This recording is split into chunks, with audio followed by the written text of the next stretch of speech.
Baik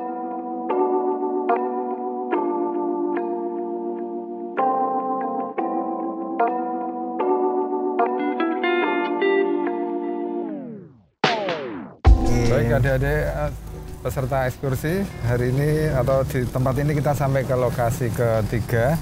Tepatnya ini di Waduk Sempor di utara kota Gombong. Dan alhamdulillah pada siang hari ini kita ditemani oleh salah satu staf dari OP2 SDA Balai Besar Serayu Opak, namanya Pak Eko Budi. Eko Dian Arianto, Pak. Ya. Atau biasanya dipanggil Mas Aan gitu ya? Yeah. Terima kasih Pak Aan, kami atas nama Teknik Geologi UGM, terima kasih sudah bersedia menemani kami dan mohon nanti bisa ikut menjelaskan tentang Waduk Sempor ini untuk keperluan adik-adik mahasiswa kami. Siap, nanti akan saya sampaikan materi-materi ataupun informasi data teknis yang berkaitan dengan apa yang dimaksud tadi untuk keperluan nanti para mahasiswa-mahasiswi agar bisa memberikan lebih wawasan update-nya seperti apa dengan data-data yang betul-betul valid dari dulu berdasarkan survei maupun perencanaannya terhadap segala aspek yang ada dulunya. Saat ini kita berada di lokasi Waduk Sempor, tepatnya di sebuah tebing di sisi barat dari Waduk Sempor. Pada dinding waduk ya, kita melihat ada beberapa batuan yang secara sekilas kita lihat ini berlapis-lapis. Berlapis-lapis sangat bagus. Sebetulnya ini adalah bagian dari formasi Waturanda. Kalau dilihat dengan lokasi sebelumnya yang di pantai Manganti kita lihat banyak lava, itu adalah formasi Gabon. Maka formasi Waturanda ini umurnya sama dengan formasi Gabon, sehingga hubungannya adalah saling menjari atau interfingers, berumur dari Oligosen akhir hingga Miosen tengah. Nah, apa yang kita lihat di sini pada batu formasi Waturanda, sebetulnya kalau kita berada di sebelah timurnya, ya di daerah sekitar Kebumen ke utara Karangsambung, formasi Waturanda itu terdiri dari batu pasir, namun banyak sekali breksi-breksi vulkanik dengan bongkah-bongkah yang sangat besar. Ya, ukurannya boulder. Semakin ke arah barat, semakin ke arah Waduk Sempor ini, kita jumpai ya banyak sekali batu pasir vulkanik dengan fragmen yang sudah hilang ya, atau fragmennya hanya menjadi kecil-kecil berukuran hanya gravel, jadi hanya berukuran kerikil hingga krakal. Dan jumlah fragmennya menjadi sangat berkurang, sehingga di bagian ini kita jumpai batu pasir kasar ya, kerikilan. Jadi batunya adalah batu pasir kasar kerikilan. Nah, kalau kita lihat di sini ya, batu pasir kasar ini terletak di sisi paling timur dari bagian barat waduk, dan batuan ini relatif miring ke selatan ya. Batuan ini relatif miring ke selatan. Nah, sehingga apa? Sisi ini adalah sisi batuan yang paling tua, dan semakin bergerak ke arah sana ya, semakin bergerak ke arah sana, bergerak ke arah relatif ke utara, kita akan mendapatkan batuan yang semakin muda. Nah, apa yang kita lihat di sini ya? Di bagian yang paling tua kita jumpai banyak batu pasir kasar, dan nanti kalau diperhatikan banyak sekali kerikil-kerikil di dalamnya yang bentuknya sudah cukup rounded. Artinya kalau kita di timur kita jumpai bordel-bordel besar dan bentuknya sangat meruncing. Di sini sudah menjadi batu pasir kasar yang bentuknya sudah lebih rounded, maka bisa disimpulkan bahwa zona proksimalnya berada di sebelah timur, ke arah sini sudah menjadi zona yang lebih distal. Jadi semakin jauh daripada sumbernya.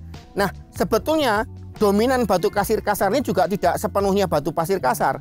Semakin ke atas, dia menjadi batu pasir sedang. Ini yang lapisannya agak lebih tipis ya, laminasi. Jadi ini kasar menjadi sedang, ini kasar menjadi sedang, ini kasar menjadi sedang. Artinya ada perubahan ukuran butir menghalus ke atas. Nah, kenampakan menghalus ke atas ini dalam sedimentologi disebut sebagai normal grading. Jadi gradasi normal. Nah, di sini kita jumpai batu pasir kasarnya dominan.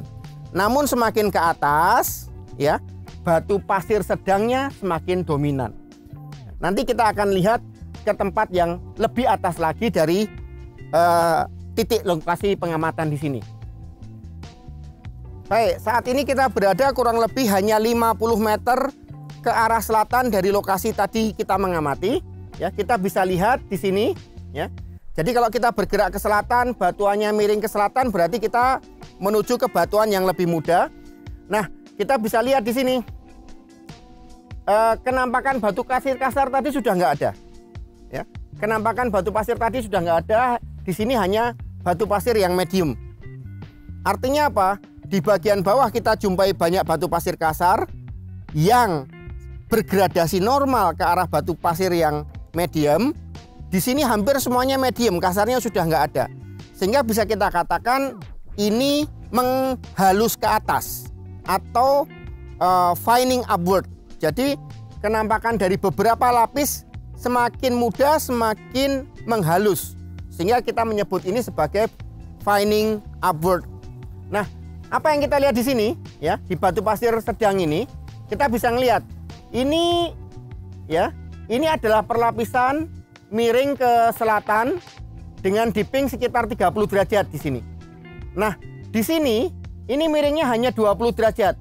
Masih sama-sama ke selatan, miringnya 20 derajat. Nah, sehingga apa? Dia akan membentur di sini. Ya, jadi ini ada satu lapis begini. Nah, ini yang miring 20 derajat akan membentur ke sini. Ini adalah kenampakan dari crossbed. Jadi kita memiliki crossbed, ya, yang ini juga miring ke selatan 20 derajat, sedangkan setnya bidang perlapisannya adalah miring 30 derajat. Dan kalau kita lihat crossbednya, dia, ya, prograde ke arah berlawanan dari arah kemiringan. Jadi dia prograde ke arah barat. Jadi bisa dikatakan berarti ke arah barat, ya, itu menjadi menuju ke arah sedimentasi bergerak dari arah selatan ke arah barat. Di sini, di lokasi ini. Jadi secara umum kita bisa melihat bahwa di lokasi ini, ya, dari batuan yang tua adalah batu pasir kasar menjadi batu pasir sedang, ya, itu terjadi proses menghalus ke atas yang kita kenal sebagai fining upward. Dan di batu pasir sedang ada kenampakan crossbed, ya, yang prograde ke arah utara, menunjukkan arah arus bergerak ke utara. Berarti kita punya tinggian di selatan dan arusnya bergerak ke utara. Saya kira demikian kalau kita melihat stratigrafi dari dua lokasi tadi.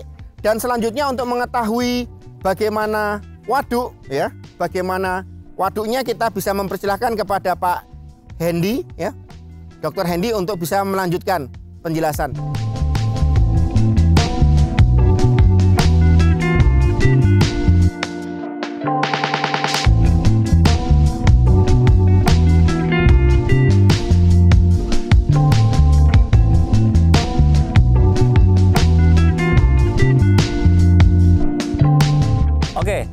Menyambung dari penjelasan Pak Didit terkait kondisi geologi di Bendungan Sempor, sekarang saya akan menjelaskan tentang Bendungan Sempor itu sendiri. Untuk teman-teman teknik geologi, ini adalah contoh yang sangat menarik, bangunan infrastruktur di mana kajian geologi tekniknya harus benar-benar cermat dan benar-benar komprehensif. Ya, seperti yang teman-teman lihat di sini, saya berdiri di sebelah barat dari Bendungan Sempor. Kalau di belakang yang teman-teman lihat ini adalah sisi di mana bangunan pelimpah atau yang kita katakan sebagai spillway itu berlokasi. Nah, pertanyaannya adalah mengapa spillway harus berada di sisi sebelah barat?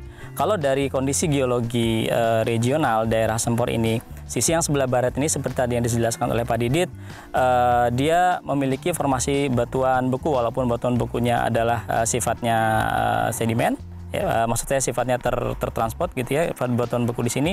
Tapi di sisi barat inilah di mana kekuatan batuan tersebut lebih tinggi dibandingkan sisi yang lain. Makanya syarat untuk membangun bangunan pelimpah ini atau spillway ini adalah di sisi sebelah barat. Nah, Bendungan Sempor ini memiliki luasan das atau luasan daerah aliran sungai mencapai 43 km persegi. Nah, sedangkan tinggi dari bendungan ini mencapai 54 meter. Nah, hal yang menarik adalah kalau teman-teman lihat di sini, ini yang saya katakan sisi sebelah barat dari Bendungan Sempor ini adalah bangunan spillway-nya. Spillway-nya tipe mercu terbuka, tidak ada gate atau tidak ada pintu air sama sekali. Jadi ketika muka air itu banjir itu sama dengan muka mercu dari spillway, maka air akan melimpas ke arah hilir. Nah, ini adalah tubuh bendungan dari Sempor. Kalau teman-teman lihat di sini ada yang menarik, kenapa? Bendungan Sempor ini kalau dilihat dari cross sectionnya dia adalah bendungan tipe inti tegak. Jadi di tempat saya berdiri ini dia bentuknya trapesium, sedangkan di tengah-tengah dia memiliki inti tegak. Itu yang terdiri dari batuan dan tanah yang dipadatkan, sangat padat dan kedap air. Di bawah dari tubuh bendungan ini, kalau di kajian geologi teknik kan biasanya kita menghitung dan menganalisis kemampuan atau daya dukung dari batuan terhadap tubuh bendungan. Nah, dengan tinggi 54 meter dari Bendungan Sempor ini, teman-teman lihat bahwa sebenarnya dari sisi barat sampai sisi timur dekat intek ini, dia tidak sepenuhnya full trapesium berbentuk bendungan inti tegak seperti ini. Tapi di tengah dia ada semacam sifatnya itu kayak beton vertikal tegak seperti ini. Nah, ada alasannya kenapa, karena biasanya kalau di lokasi bendungan itu di tengah dari sungai itu mempunyai sedimen yang aluvial yang sangat tebal dan kuat dukung tanah dan batunya juga lemah. Nah, di situ kita lihat di sini dia dibangun semacam perkuatan di sini, ya, bentuknya dia ada semacam campuran dengan beton di sini. Untuk apa? Untuk mendukung bangunan intek yang ada di sana. Nah, kalau kita lihat ya dari peta geologi Bendungan Sempor ini sendiri, secara natural, makanya dulu Belanda sejak tahun 1916 dia sudah menentukan lokasi Bendungan Sempor itu berada, yaitu di sini. Kenapa? Karena dilihat dari sisi tinjauan regional semua, dia dari sisi strukturnya seperti apa, dia dilihat dari sisi formasi geologinya apa. Kalau teman-teman lihat di sini ada semacam penyempitan ya. Kalau dilihat dari morfologi sungainya, penyempitan ini sisi barat yang tadi saya katakan dia ada formasi batuan beku di sini. Kemudian dia mengalami penyempitan sehingga membelok ke arah selatan seperti ini. Nah, daerah ini yang tadi saya katakan di daerah tengah dari bendungan itu tidak sepenuhnya dapat dikatakan kuat dukung batuannya juga kurang memadai. Makanya dilakukan rekayasa membentuk tubuh bendungan yang tidak serupa atau homogen sama dari sisi barat ke sisi timur. Nah, di sini teman-teman lihat di sisi timurnya dari peta geologi ini kita sudah melihat di sisi barat itu yang lokasi yang tepat untuk membangun spillway, sedangkan di sisi timurnya lokasi yang tepat untuk membangun intek. Nanti dari Pak An akan menjelaskan operasional dari Bendungan Sempor seperti apa, termasuk lokasi dari intek dari bendungan itu sendiri. Nah, kalau kita buka cross sectionnya, ya, ini cross section dari Bendungan Sempor. Kalau kita menganalisis, ya, mengkaji secara geologi teknik, biasanya kalau orang geologi itu yang ditanya adalah kuat dukung batuan dan sudut aman pemotongan lereng. Kuat dukung batuan terkait dengan tubuh bendungan itu sendiri. Sudut aman pemotongan lereng itu terkait dengan bangunan pelengkap yang ada di sayap dari tubuh bendungan, spillway, kemudian intake, kemudian bangunan dari diversion channel dan seterusnya. Nah, di sini ini adalah potongan Bendungan Sempor yang seperti yang teman-teman lihat. Kalau teman-teman membaca sejarah Bendungan Sempor, tahun 1967 sempat terjadi banjir bandang karena jebolnya Bendungan Sempor. Secara teknis itu bukan jebolnya Bendungan Sempor, tapi pada saat pelaksanaan pembangunan Bendungan Sempor. Bendungan pada saat dilakukan pembangunan konstruksi bendungan, dia ada yang kita sebut sebagai cover dam. Cover dam itu semacam bendungan membendung sungai sementara tubuhnya. Jadi cover dam itu dibangun sekitar kurang lebih kahara huru, ya, 100 meter di sini. Nah, pada saat cover dam ini dibangun untuk mengeringkan area inti dari as bendungan ini pada elevasi sekitar kurang lebih 30-an, terdapat musim hujan yang sangat tinggi dan intens sehingga cover dam tersebut jebol. Nah, pada saat tahun 1967, 127 korban meninggal. Itu karena yang jebol bukan bendungan utama dari Sempor, karena pada saat itu memang lagi tahap konstruksi. Jadi yang jebol itu adalah cover damnya. Di sini cover damnya, di sini adalah spillway. Pada saat cover dam sudah dibangun ulang setelah jebol, sehingga di lokasi ini cukup aman. Ada semacam diversion channel di sini, pintu untuk mengalihkan air, maka di sini dibangun bendungan intinya. Nah, ini adalah potongan melintang dari bendungan Sempor itu sendiri yang tadi saya katakan dia memiliki inti tegak. Ya, di sini ada lokasi dari cover damnya, dan kemudian di sisi hulu, kalau teman-teman ke lokasi bendungan itu, di hulu ada semacam batu-batu krakal besar, itu yang kita sebut sebagai riprap. Apa itu riprap? Riprap fungsinya untuk menahan laju erosi yang diakibatkan oleh muka air di sisi hulu.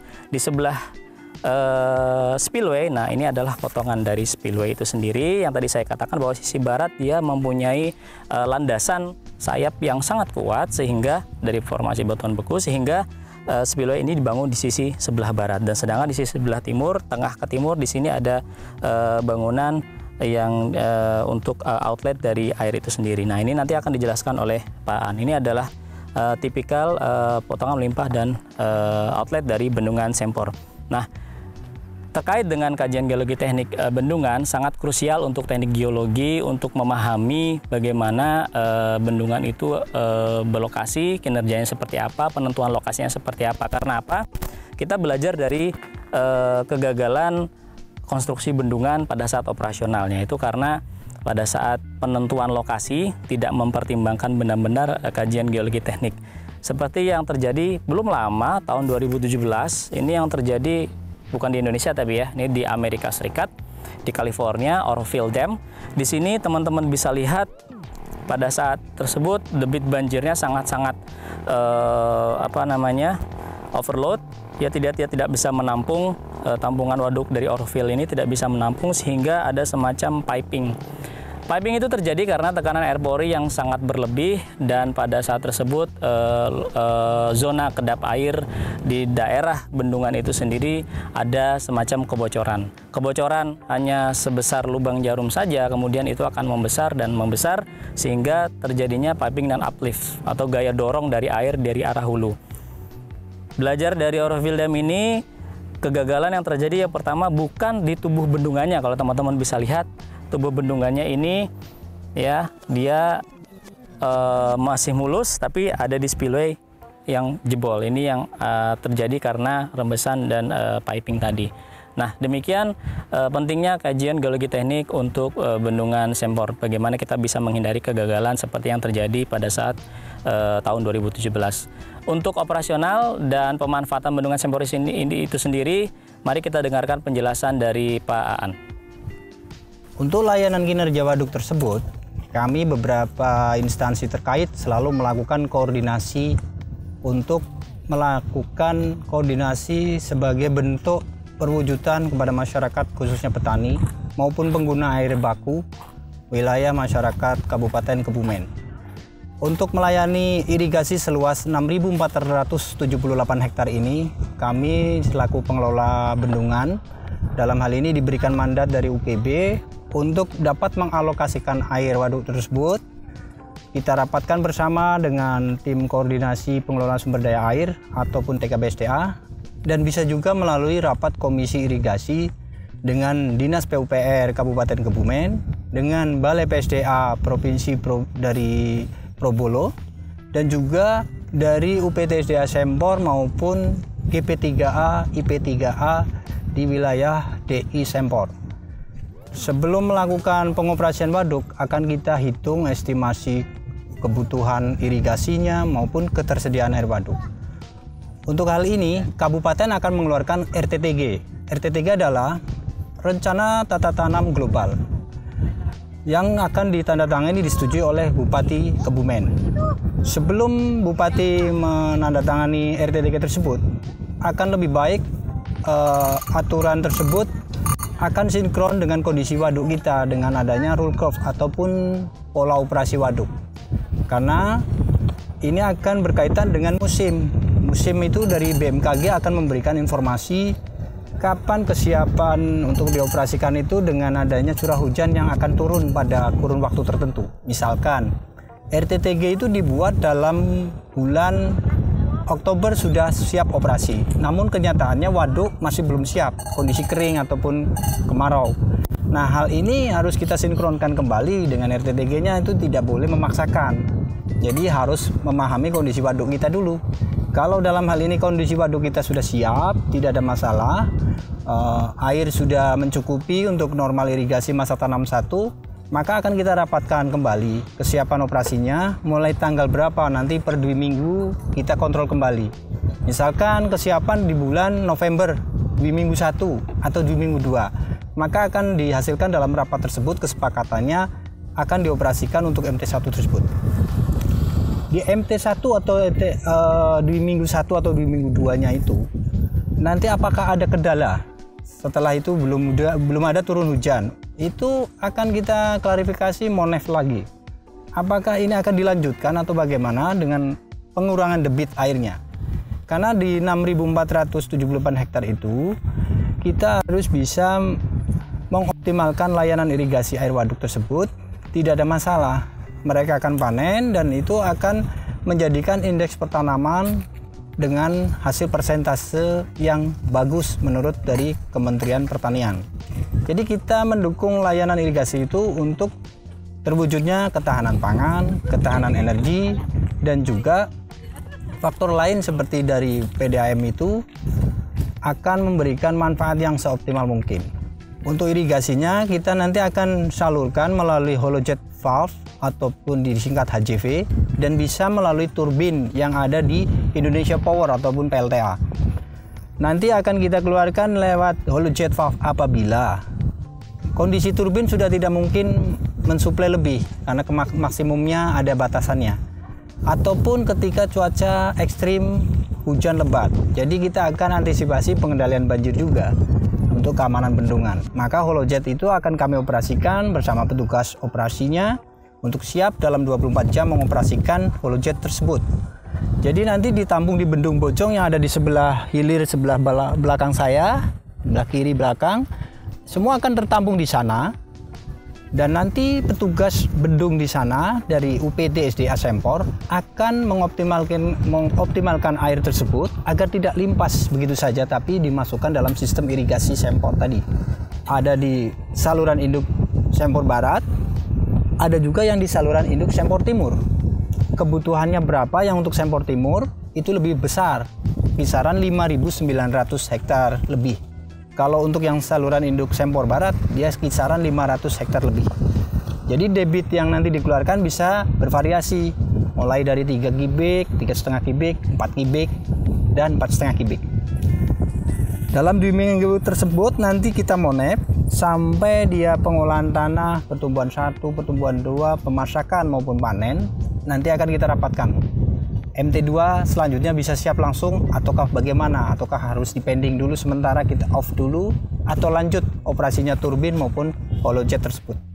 Jika MT2 sudah dimulai sampai dengan panen, maka kesuksesan itu akan kita capai dan neraca keseimbangan air waduk akan terwujud.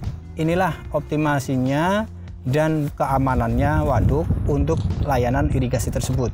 Jadi kita tidak boleh mengabaikan efek unsur dari keamanan bendungan itu sendiri, karena di sini ada struktur sipilnya, ada spillway-nya yang di sebelah kanan depan saya, maupun saluran peluncur dan kolam olak yang di depan sebelah kiri saya. Itu semua akan terpengaruh oleh air waduk yang limpas ekstra tinggi karena ada batasan tinggi jagaan freeboardnya. Jadi setelah spill out di crash bendungannya, di crash mercu saluran peluncur maupun di spillway-nya, ada lagi di atasnya adalah PMF-nya, probability maximum flood, yaitu yang boleh jadi maksimum banjirnya sekian dari desain rencana sesuai data hidrologi survei awal.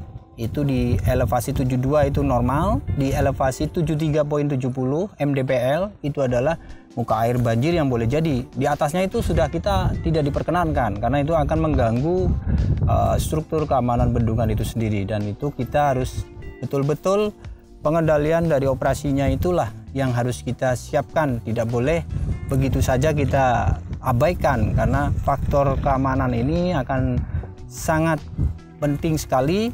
Akibat kelalaian kita, maka kondisi dari struktur sipil bendungan ini sendiri akan menjadi terabaikan ataupun runtuh dan sebagainya yang nantinya akan merugikan jiwa di sebelah hilir yang banyak sekali dan infrastruktur yang ada.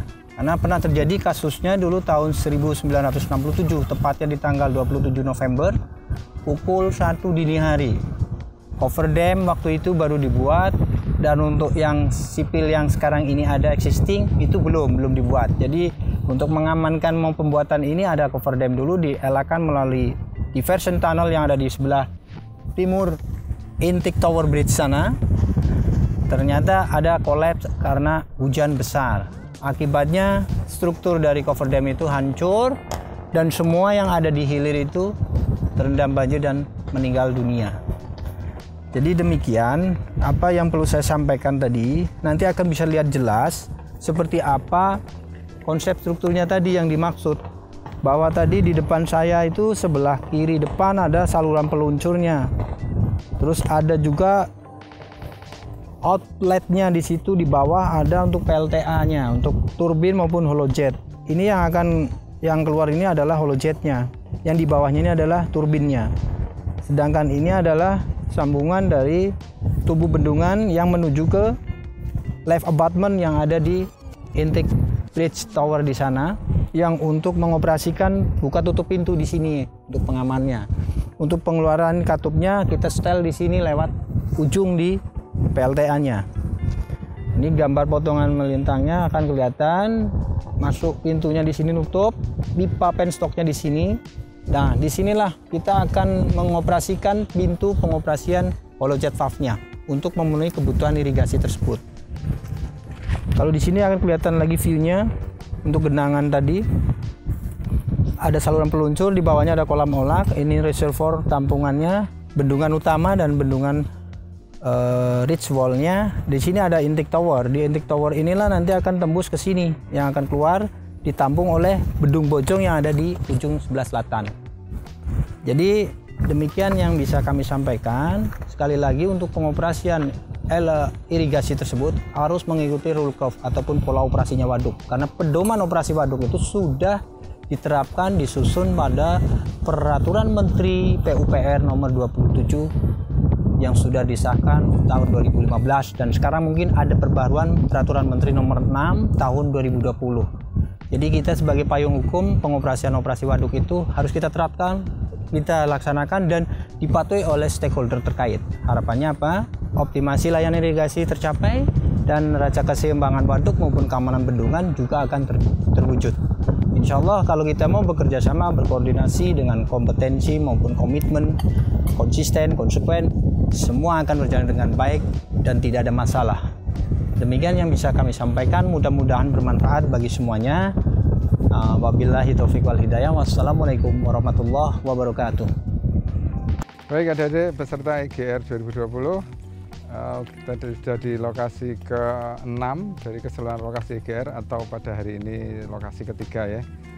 Tadi sudah banyak dijelaskan oleh Pak Didit tentang geologi di daerah ini yang termasuk dari formasi Waturanda.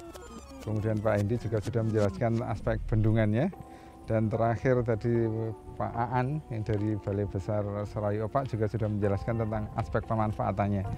Sekarang giliran saya untuk memberikan tugas kepada adik-adik semuanya. Masih sama dengan lokasi-lokasi sebelumnya, adik-adik diminta untuk membuat rekonstruksi dari paleogeografi pada saat pengendapan formasi Waturanda ini. Jadi sebagai informasi kalian bisa membandingkan formasi Waturanda ini masih identik dengan formasi Gabon yang di lokasi keempat. Umurnya relatif sama, litologinya juga masih relatif sama, produk dari vulkanik. Silahkan kalian nanti membuat rekonstruksi dari paleogeografi untuk pengendapan dari formasi Gabon ini. Dan seperti biasa nanti untuk membuat paleogeografi kalian bisa mencari informasi-informasi lain selain tadi yang sudah dijelaskan oleh Pak Didit. Demikian tugas untuk lokasi ini.